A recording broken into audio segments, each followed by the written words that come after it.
Good morning বন্ধুসকল, সুপ্ৰভাত। আশা কৰোঁ আপোনালোকৰ সকলোৰে ভাল। ইউনিভাৰ্ছ ব্ৰহ্মাণ্ডৰ ওচৰত সদায় প্ৰাৰ্থনা কৰোঁ যাতে আপোনালোকক সকলোকে ভালে ৰাখে, কুশলে ৰাখে। তাৰে কামনাৰে আজি ভিডিঅ'টো আৰম্ভ কৰিব লৈছোঁ। তো বন্ধুসকল, আজি মোৰ বিষয়বস্তু হৈছে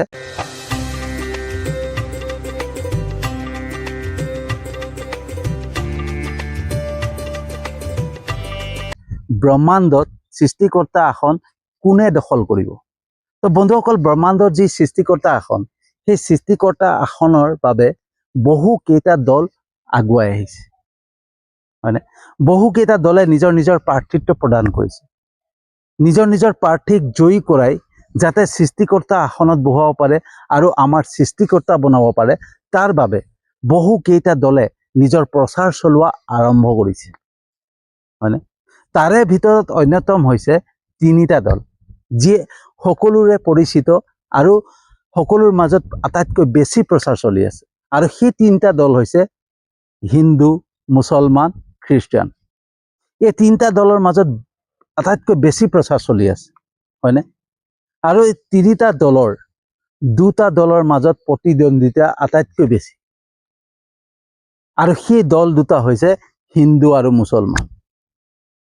হিন্দুৱে কয় আমাৰ প্ৰাৰ্থী জয়ী হ'ব আৰু সৃষ্টিকৰ্তা আসনত বহিব। মুছলমানে কয় আমাৰ প্ৰাৰ্থী জয়ী হ'ব আৰু সৃষ্টিকৰ্তা আসনত বহিব, হয়নে?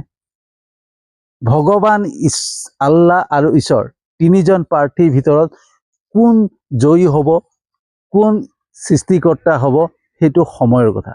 কিন্তু বৰ্তমান আটাইতকৈ বেছি যুদ্ধংদেহী মনোভাৱেৰে নিজৰ নিৰ্বাচনী প্ৰচাৰ চলাই আছে হিন্দু আৰু মুছলমান। আৰু খ্ৰীষ্টিয়ানে নিজৰ ঈশ্বৰক সৃষ্টিকৰ্তা আসনত বহাবৰ কাৰণে গোপনে ৰণকৌশল তৈয়াৰ কৰিছে, হয়নে?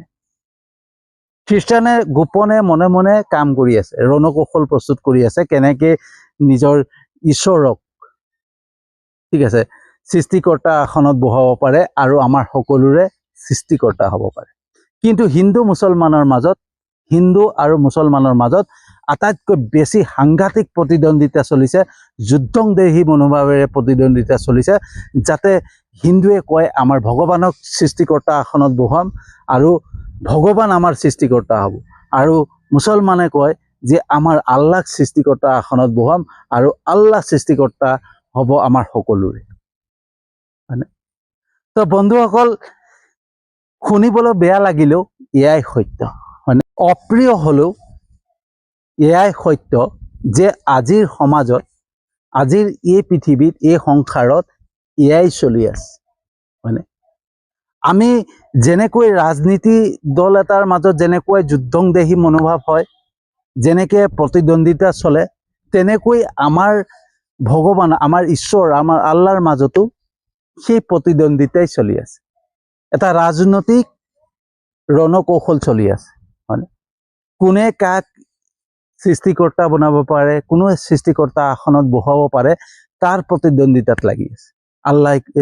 মুছলমানে কয় আমাৰ আল্লাহ শ্ৰেষ্ঠ, হিন্দুৱে কয় আমাৰ ভগৱান শ্ৰেষ্ঠ, আৰু এইফালে গোপনে খ্ৰীষ্টিয়ানে কয় যে আমাৰ ঈশ্বৰ শ্ৰেষ্ঠ, হয়নে? কোন হ'ব সৃষ্টিকৰ্তা, হয়নে? তাৰ বাবে জোৰদাৰ প্ৰচাৰ চলি আছে আৰু জোৰদাৰ প্ৰতিদ্বন্দ্বিতা চলি আছে, হয়নে? তাৰ মাজত হিংসাত্মক পৰিৱেশো সৃষ্টি হৈ যায়। তো এয়া জানো ৰাজনৈতিক পৰিৱেশ নহয়? এটা ৰাজনৈতিক দলৰ মাজত যিখিনি চলি থাকে, সেয়াই জানো আজি সমাজত, আজিৰ এই পৃথিৱীত সেয়াই জানো চলি থকা নাই? আমি ভগৱানৰ মাজত ৰাজনীতিক লৈ অনা নাই জানো? একবাৰ চিন্তা কৰক যে আমি আল্লাহ, ঈশ্বৰ, ভগৱানৰ নামত আমি এতিয়া ৰাজনীতিক কৰি থকা নাই জানো? তো বন্ধুসকল, এই যে আমি জ্ঞানী বুলি কওঁ, আমি মানুহ জ্ঞানী, আমাৰ বুদ্ধি আছে, আমাৰ বিবেক আছে, আমি যে কৈ ফুৰোঁ, কিন্তু সেই বিবেকখিনি ক'ত গৈছে? সেই জ্ঞানখিনি ক'ত গৈছে? আমি অজ্ঞানীৰ দৰে কাম কিয় কৰিছোঁ বন্ধুসকল? একবাৰ ভালকে চিন্তা কৰক। আজি যিখিনি কথা মই ক'লো, যে আমি সৃষ্টিকৰ্তা আসনৰ বাবে, সৃষ্টিকৰ্তা আসনখন দখল কৰিবৰ কাৰণে যেনেকৈ ৰণকৌশল প্ৰস্তুত কৰিছোঁ, যেনেকৈ আমি প্ৰতিদ্বন্দ্বিতা কৰিছোঁ, আমি ৰাজনীতিৰ দৰে কৰা নাই জানো, হয়নে? ৰাজনীতিত যেনেকৈ প্ৰচাৰ চলায় তেনেকৈ প্ৰচাৰ চলোৱা নাই জানো? আমাৰ সৃষ্টিকৰ্তা এজনেই, আমাৰ ভগৱান এজনেই। আমি যদি শুদ্ধ বিবেকেৰে চিন্তা কৰোঁ, শুদ্ধ জ্ঞানেৰে চিন্তা কৰোঁ নহয় বন্ধুসকল, আমাৰ সৃষ্টিকৰ্তা এজনেই। কিন্তু ভাগ ভাগকে আল্লাহ, ঈশ্বৰ, ভগৱান এনেকৈ যে ভাগ ভাগকে অৱতাৰ লৈছিলে, জন্ম লৈছিলে এই সংসাৰত এটা কাৰণে, কাৰণ আমি নিজেই নিজক ভাগ ভাগ কৰি লৈছোঁ। আৰু আমাক যেতিয়া কোনোবাই, আমি যেতিয়া কিবা বেয়া পথত যাওঁ, কিবা বেয়া কৰ্ম কৰোঁ, তেতিয়া আমাক যাতে সংশোধন কৰিব পাৰে, শুদ্ধ পথত আনিব কাৰণে আমাৰ নিজৰ ঘৰত জন্ম ল'ব লাগিব ন। আমাৰ মানে যিটো আমাৰ নিয়ম নীতি, সেই নিয়ম নীতিৰ মতে ঈশ্বৰে, সৃষ্টিকৰ্তাজনে জন্ম ল'ব লাগিব, অৱতাৰ ল'ব লাগিব, তেতিয়াহে আমাক বুজাব পাৰিব। যদি মানে সৃষ্টিকৰ্তা, মই সৃষ্টিকৰ্তা বুলি কওঁ, আমি কেতিয়াও নামানো, হয়নে? তো যদি মুছলমানৰ জেগাত হয়, মুছলমানৰ আল্লাহ হৈ পেলাই যেনেকৈ হজৰত মহম্মদ আহিছিলে, হজৰত মহম্মদে যদি হজৰত মহম্মদ হৈ নাহি পেলাই বেলেগ এটা হৈ আহিলেহেঁতেন, তেতিয়া হয়তো মুছলমানে সেইখিনি জ্ঞান দিব নোৱাৰিলেহেঁতেন। সেইদৰে শ্ৰীকৃষ্ণই যেনেকৈ অৱতাৰ লৈছিলে, সেই শ্ৰীকৃষ্ণই এটা আমাৰ যোনটো ৰীতি নীতি, সেই ৰীতি নীতিৰ মতে যদি শ্ৰীকৃষ্ণই আমাৰ ইয়াত অৱতাৰ নোলোৱাহেঁতেন, তো আমাক সেইদৰে জ্ঞান দিব নোৱাৰিলেহেঁতেন। তো প্ৰত্যেকৰে যোনটো ৰীতি নীতি আমি নিজে নিজে ভাগ কৰি লৈছোঁ, সেই মতে সৃষ্টিকৰ্তাই নিজৰ অৱতাৰক পঠিয়াইছিলে ভাগ ভাগ। আৰু সেই মতে আমি কি কৰি পেলালোঁ, প্ৰত্যেককে ভাগ ভাগ কৰি পেলালোঁ, হয়নে? মোৰ আল্লাহ, মোৰ ভগৱান, মোৰ ঈশ্বৰ, হয়নে? ঈশ্বৰ শ্ৰেষ্ঠ, ভগৱান শ্ৰেষ্ঠ, আল্লাহ শ্ৰেষ্ঠ, প্ৰত্যেকে প্ৰতিদ্বন্দ্বিতাত নামি গ'ল। কিন্তু ঈশ্বৰে এটা উদ্দেশ্যৰে অৱতাৰী পুৰুষসকলক পঠিয়াইছিলে, অৱতাৰ লৈছিলে, যাতে এই সংসাৰখনৰ মাজত মিলা প্ৰীতি আনিব পাৰে, প্ৰেম আনিব পাৰে, ভাল পোৱা আনিব পাৰে। কিন্তু আমি সেই উদ্দেশ্যটোক বুজি নাপাই পেলাই আমি নিজৰ মাজত ভাগ ভাগ কৰি পেলালোঁ, আৰু ভগৱানকো আমি ভাগ ভাগ কৰি পেলালোঁ, হয়নে? আৰু ভগৱানৰ মাজত আমি ৰাজনীতিক সোমোৱাই পেলালোঁ, আৰু কোন হ'ব আমাৰ সৃষ্টিকৰ্তা তাক লৈ পেলাই আমি প্ৰতিদ্বন্দ্বিতাত লাগি গ'লোঁ, হয়নে? আৰু তাৰ পৰিণতি কি হৈছে বন্ধুসকল, আপোনালোকে নিজেই দেখা পাই আহিছোঁ, আমি নিজেই দেখা পাই আহিছোঁ যে তাৰ পৰিণতি কি হৈ আছে। আজি পৃথিৱীত যি চলি আছে, আজি সংসাৰত যি চলি আছে, হত্যা, হিংসা, হয়নে, পৰকীয়া প্ৰেম, অনৈতিক কৰ্ম, এইবিলাক যে চলি আছে, কিহৰ কাৰণে? অকাল মৃত্যুক মানুহে সাৱটি ল'বলগীয়া হৈছে। সেই 241 জন, আহমেদাবাদৰ যি বিমান দুৰ্ঘটনা, 241 জন লোকে একেলগে প্ৰাণ হেৰুৱাবলগীয়া হ'ল, কিহৰ কাৰণে? আজি যোনটো ইৰাণ, ইৰাক, ৰাছিয়া এইবিলাকৰ মাজত যিটো যুদ্ধ চলি আছে, সেই যুদ্ধত যে হাজাৰ হাজাৰ মানুহ মৰি গৈছে, কিহৰ কাৰণে? এটাৰ কাৰণে, চিন্তা কৰক বন্ধুসকল, এটাৰ কাৰণে। আমাৰ বিবেক শক্তিটো আমাৰ নোহোৱা হৈ গৈছে, আমাৰ জ্ঞান শক্তি নোহোৱা হৈ গৈছে, আৰু আমি অজ্ঞানী হৈ পৰিছোঁ। মানুহে কয় শিক্ষিত হ'লে জ্ঞান, হয়নে? শিক্ষা বাঢ়িলে জ্ঞান, কিন্তু যিসকল আটাইতকৈ বেছি শিক্ষিত হৈ গৈছে, তেওঁলোকে অজ্ঞানী কাম কৰি আছে। মানুহৰ মাজত যুদ্ধংদেহী মনোভাৱ সৃষ্টি কৰিছে, হয়নে? মানুহৰ মাজত ভাগ ভাগ সৃষ্টি কৰিছে। কোনে কৰিছে? সেইখিনি শিক্ষিত লোকে কৰি আছে, অশিক্ষিত লোকে নাই কৰা। অশিক্ষিত লোকক মানে প্ৰয়োগ কৰিছে, তেওঁলোকৰ বিবেক, তেওঁলোকৰ মগজুক ব্যৱহাৰ কৰিছে, আৰু নিজৰ আনৰ মগজুক ব্যৱহাৰ কৰি পেলাই সেই শিক্ষিত লোকসকলে এটা অপকৰ্ম, এটা বেয়া কৰ্ম কৰি আছে, হয়নে? মানুহৰ মাজত যুদ্ধংদেহী মনোভাৱ সৃষ্টি কৰিছে, ভাগ ভাগ সৃষ্টি কৰিছে মানুহৰ মাজত, মানে মই হিন্দু, মই খ্ৰীষ্টিয়ান, আমুক তামুক, এইবিলাক ভাগ সৃষ্টি কৰিছে একমাত্ৰ সেই শিক্ষিত লোকসকলে, যাক আমি জ্ঞানী বুলি কওঁ। গতিকে বন্ধুসকল, শিক্ষা থাকিলে যে জ্ঞান থাকিব, বিবেক থাকিব, সেই কথা নহয়। শিক্ষিত লোকে আজি বিবেকহীন হৈ গৈছে, বিবেক শূন্য হৈ গৈছে, জ্ঞান শূন্য হৈ গৈছে, আৰু তেওঁলোকে নিজৰ স্বাৰ্থৰ বাবে, নিজৰ কামনা সিদ্ধিৰ বাবে মানুহক প্ৰয়োগ কৰা আৰম্ভ কৰিছে, মানুহক ব্যৱহাৰ কৰা আৰম্ভ কৰিছে। ভগৱানৰ নামতো, ঈশ্বৰৰ নামতো, আল্লাহৰ নামতো এতিয়া ৰাজনীতি সৃষ্টি কৰিছে, হয়নে? কোন হ'ব সৃষ্টিকৰ্তা, কোন হ'ব আমাৰ সৃষ্টিকৰ্তা? মানুহৰ তেজ ৰঙা, আমি সকলোৱে জানো। মানুহৰ ইজন, আজি মুছলমানৰ তেজেই আমাৰ, যদি কিবা বিপদ হয়, আমাৰ যদি কিবা ব্লাডৰ প্ৰয়োজন হয়, তেজৰ প্ৰয়োজন হয়, মুছলমানৰ তেজেই আমাক কামত আহিব, আৰু আমাৰ তেজেই মুছলমানৰ কামত আহিব। তো আমাৰ তেজেও একেই, ৰঙো একেই, আমাৰ ব্লাড গ্ৰুপো একেই, আমি দেখাই শুনাই একেই, মাত্ৰ ৰীতি নীতি নিয়মখিনি আমি নিজেই পালি লৈছোঁ, হয়নে? তো আমি নিজেই বুজিব লাগে, আমি নিজেই চিন্তা কৰিব লাগে যে আমি এজন সৃষ্টিকৰ্তাৰে সৃষ্টি হয়, আমি বেলেগ বেলেগ নহয়। সেই বস্তুটো আমি নিজেই জানিব লাগে ন। আৰু যেতিয়াই আমি সেই বস্তুটোক জানিবলৈ চেষ্টা কৰিম বন্ধুসকল, তেতিয়াই ই যে অকাল মৃত্যু, ই যে মানে অপকৰ্ম, হত্যা, লুণ্ঠন, হিংসা, ধৰ্ষণ, অনৈতিক কৰ্ম, পৰকীয়া প্ৰেম, এইবিলাক যে হৈ আছে নহয়, মাত্ৰ আমাৰ বিবেক শূন্য হৈ গৈছে, আমি অজ্ঞানী হৈ গৈছোঁ, আমি ঈশ্বৰক চিনি নোপোৱা হৈছোঁ, আল্লাহক চিনি নোপোৱা হৈছোঁ, আমি ভগৱানক চিনি নোপোৱা হৈছোঁ। আমি এটাই জানিছোঁ যে আমাৰ কোন ভগৱান শ্ৰেষ্ঠ হ'ব, কোন ঈশ্বৰ শ্ৰেষ্ঠ হ'ব, কোন আল্লাহ শ্ৰেষ্ঠ হ'ব, কোন হ'ব সৃষ্টিকৰ্তাৰ আসনত বহিব, কোন আমাৰ সৃষ্টিকৰ্তা হ'ব, কোন শ্ৰেষ্ঠ। আমি কিমান অজ্ঞানীৰ কাম কৰি আছোঁ বন্ধুসকল, একবাৰ নিজেই চিন্তা কৰক। আমাৰ যদি জ্ঞান থাকিলেহেঁতেন, আমাৰ যদি বিবেক থাকিলেহেঁতেন, আমি ঈশ্বৰক কেতিয়াও, পৰম পিতা পৰমেশ্বৰক কেতিয়াও আমি ভাগ নকৰিলোহেঁতেন। সৃষ্টিকৰ্তা এজনেই, হয়নে? যাৰ নাম নাই, নিৰাকাৰ, যাৰ আকাৰ নাই, হয়নে? যাক আমি পৰমাত্মা বুলি কওঁ, যি পৰমাত্মাই আমাৰ আত্মাৰ লগত সংযোগ হৈ পেলাই আমাক সৎ বুদ্ধি দিয়ে, সৎ বিবেক দিয়ে, সৎ চিন্তা দিয়ে। কিন্তু আমি পৰমাত্মাক পাহৰি গৈছোঁ। পৰমাত্মাক পাহৰি পালে আমি নিজেই ভগৱান হৈ পৰিছোঁ, আৰু আমি ৰাজনীতিত নামি পৰিছোঁ যে কোন হ'ব ব্ৰহ্মাণ্ডৰ সৃষ্টিকৰ্তা আসনৰ গৰাকী, কোন হ'ব আমাৰ সৃষ্টিকৰ্তা, কোন হ'ব শ্ৰেষ্ঠ, আল্লাহ শ্ৰেষ্ঠ হ'ব নে ভগৱান শ্ৰেষ্ঠ হ'ব নে মানে ঈশ্বৰ শ্ৰেষ্ঠ হ'ব, কোন শ্ৰেষ্ঠ হ'ব, কোন হ'ব সৃষ্টিকৰ্তা? মই বন্ধুসকল এনেই ভিডিঅ' বনোৱা নাই, অভিজ্ঞতাৰে বনাই আছোঁ, হয়নে?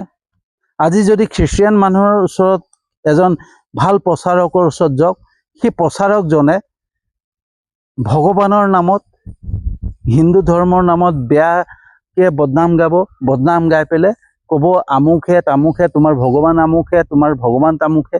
সেয়া কি ঈশ্বৰে শিকায়? আনৰ ভগৱানক বদনাম কৰি পেলাই নিজৰ ভগৱানক শ্ৰেষ্ঠ বনোৱাটো, সেয়া কি ঈশ্বৰে শিকাইছে? সেয়া কি সৃষ্টিকৰ্তাই শিকাইছে? ভগৱানে, সৃষ্টিকৰ্তাই সেইখিনি কথা, ঈশ্বৰে, পৰম পিতা পৰমেশ্বৰে সেইখিনি কথা শিকোৱা নাই। পৰম পিতা পৰমেশ্বৰে সকলোৰ লগত মিলি, সকলোৰ লগত মৰম বিলাই, প্ৰেম বিলাই একগোট হৈ থাকিবলৈ শিকাইছে। কিন্তু আমি কি কৰিছোঁ? ৰাজনীতি কৰিবলৈ আহিছোঁ। বন্ধুসকল, আজি মোৰ ভিডিঅ'ত যিখিনি কথা কৈছোঁ নহয়, অপ্ৰিয় হ'লেও এয়াই সত্য, বেয়া লাগিলেও এয়াই সত্য, যে আমি ভগৱানৰ নামত, আল্লাহৰ নামত, ঈশ্বৰৰ নামত আমি ৰাজনীতি কৰিছোঁ যে কোন হ'ব আমাৰ সৃষ্টিকৰ্তা। একবাৰ ভালকে নিজৰ বিবেকেৰে আমি ভালকে চিন্তা কৰিলে, ভালকে নিজৰ জ্ঞানক জোৰ দি পেলাই আমি যদি চিন্তা কৰোঁ নহয়, সঠিক উত্তৰ আমি নিজে বিচাৰি পাম। কিন্তু আমি বিবেক খটাবই বিচৰা নাই, আমাৰ নিজৰ বিবেকক আমি খটাবই বিচৰা নাই। আমি কাৰোবাৰ দ্বাৰা পৰিচালিত হৈ আছোঁ, হয়নে? কোনোবাই আমাক পৰিচালনা কৰি আছে, আমাৰ মগজুক মানে কোনোবাই পৰিচালনা কৰি আছে, আৰু তেওঁলোকৰ মতে আমি কাম কৰি আছোঁ।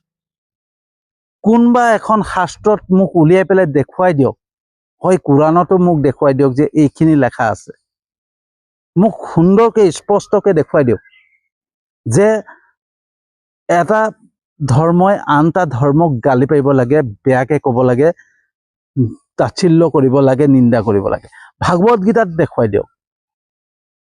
ক'তবা ভাগ ভাগ লেখা আছে নেকি যে ধৰ্ম বুলি বেলেগ বেলেগ ধৰ্ম আছে নেকি? ধৰ্ম এটাই, ভাগৱত গীতাত এটা ধৰ্মৰ কথাই উল্লেখ আছে, কৰ্মই ধৰ্ম, হয়নে? যোনটো সেৱা শুশ্ৰূষাৰ মাজেৰে যোনটো কৰ্ম হয় সেয়াই ধৰ্ম। আৰু সেই কৰ্ম যাতে মানৱ জাতিৰ কল্যাণৰ কাৰণে হয়, সেই ভাগৱত গীতাত কিয় সেই কথাষাৰ লেখা থাকিলে যে মানৱ জাতিৰ কল্যাণৰ কাৰণে যোনটো ভাল কৰ্ম হয় সেইটোৱে শুদ্ধ কৰ্ম? সেইটো কিয় লেখিলে? ক'ত লেখা আছে বন্ধুসকল? মোক একবাৰ দেখাই দিয়ক। ক'তো লেখা নাই। বন্ধুসকল, মই যেনেকৈ বিবেকক জোৰ দিলোঁ, মই এই কথাটো মোৰ মনলৈ বাৰে বাৰে কালি পৰহিৰ পৰা আহি আছে, ঠিক আছে, যে আমি যিখিনি কাম কৰি আছোঁ, যিখিনি আমি নিজৰ মাজত প্ৰতিদ্বন্দ্বিতা কৰি আছোঁ, হয়নে, সেয়া আমি ৰাজনীতিৰ দৰে কৰি থকা নাই জানো? যে কোন হ'ব আমাৰ সৃষ্টিকৰ্তা, তাৰ বাবে আমি জোৰদাৰ প্ৰচাৰ চলাই আছোঁ যে আমুকে আমুক সৃষ্টিকৰ্তা হ'ব। খ্ৰীষ্টানে ক'ব আমুকে মোৰ ঈশ্বৰে সৃষ্টিকৰ্তা হ'ব, মুছলমানে ক'ব আল্লাই সৃষ্টিকৰ্তা হ'ব, আমি হিন্দুৱে ক'ম যে ভগৱানে সৃষ্টিকৰ্তা হ'ব। কিন্তু ঈশ্বৰে, বন্ধুসকল একবাৰ ভাবিবলৈ চিন্তা কৰিব, ভালকৈ জোৰ দিব নিজৰ মগজত, ঠিক আছে। ভগৱানে যেতিয়া নিজৰ সৃষ্টিখনত অশান্তময় পৰিৱেশ দেখা পায় তেতিয়াই অৱতাৰ লয়। আৰু অৱতাৰ লওঁতে যেতিয়া আমি নিজেই ভাগ ভাগ হৈ আছোঁ ন, আমি ধৰক তিনিটা ঘৰত আছোঁ, তো সেই তিনিটা ঘৰৰ ৰীতি নীতি নিয়মৰ মতে সৃষ্টিকৰ্তাই অৱতাৰ ল'ব লাগিব, আৰু সেইমতে অৱতাৰ ল'লেহে তেওঁৰ কথা আমি শুনিম, হয়নে?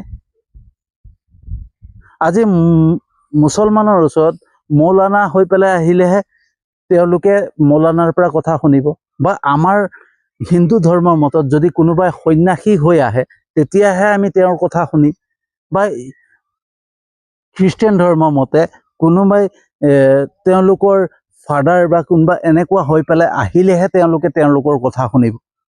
যদি বেলেগ এটা ৰূপত আহে, বেলেগ এটা ধৰণে আহে, তেতিয়া আমি তেওঁৰ কথা কিয় মানিম?